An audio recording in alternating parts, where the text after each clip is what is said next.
24 जून 2025 को पटना में एक हक की हुंकार रैली का आवाज़ लगाई है। और इस हक की हुंकार जो रैली है ये बिहार की बदलाव की ओर लेकर जाएगी और जो 90% समाज के लोग हैं उनको उनकी आबादी की हिसाब से उनकी हिस्सेदारी मिलने का काम करेगी। और इसी वजह से पिछले 1 सालों से मैं इस मौर्या होटल से ही अपना अभियान की शुरुआत की थी, ठीक से आज 1 साल पहले। और ये पिछले 9 महीने में करीब मैं बिहार के करीब 23 जिलों में अलग अलग जिलों में दौरा किया और करीब 10 लाख से अधिक लोगों से मुलाकात हुई और 50,000 से अधिक लोगों से मेरी व्यक्तिगत मुलाकात हुई। जब सबके सामने मैंने अपने विचारों को रखा और सबके विचारों को सुना तो सबका कहने का एक ही बात स्पष्ट आई हम लोगों के बीच कि बिहार में एक बदलाव की ज़रूरत है और बिहार एक परिवर्तन चाहती है।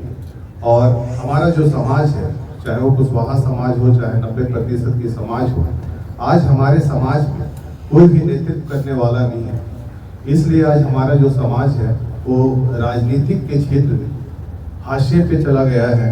इतनी बड़ी आबादी होने के बावजूद बिहार में तीसरी सबसे बड़ी आबादी होने के बावजूद भी हमारी जो जाति है, कुशवाहा जो समाज है, उनको उनकी आबादी के हिसाब से उनकी राजनीतिक हिस्सेदारी नहीं मिली, जो कि इतिहास गवाह है कि हमारा समाज दूसरे को सत्ता में बैठाने के लिए अपनी कुर्बानी दे दी, अपना पसीना बहाया।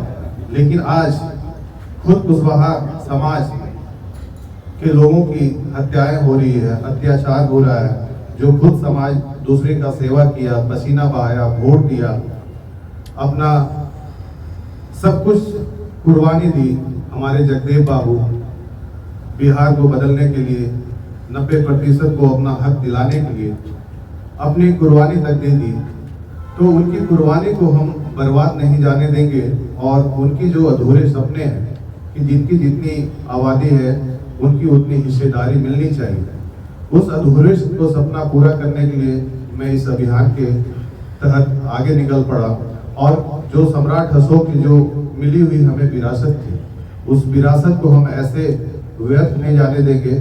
उस विरासत को हम लौटाने का काम करेंगे और बिहार को बदलने का काम करेंगे। इसलिए मैं बिहार की तमाम जनता को आह्वान करता हूं और 90% लोगों को आह्वान करता हूं कि इस रैली का, इस आवाज का हिस्सा बने। और ये जो जन आशीर्वाद हक की हुंकार रैली है, यह एक शपथ की रैली है, एक गरीबों की आवाज की रैली है, ये हमारी रैली नहीं है। तो इस रैली का हिस्सा बने और अपना हक की लड़ाई लड़े और बिहार को बदलने की तरफ सबका साथ लेकर चले और बिहार को एक विकसित बिहार बनाने में हर कोई अपना योगदान दे, क्योंकि बिहार तभी बदल पाएगा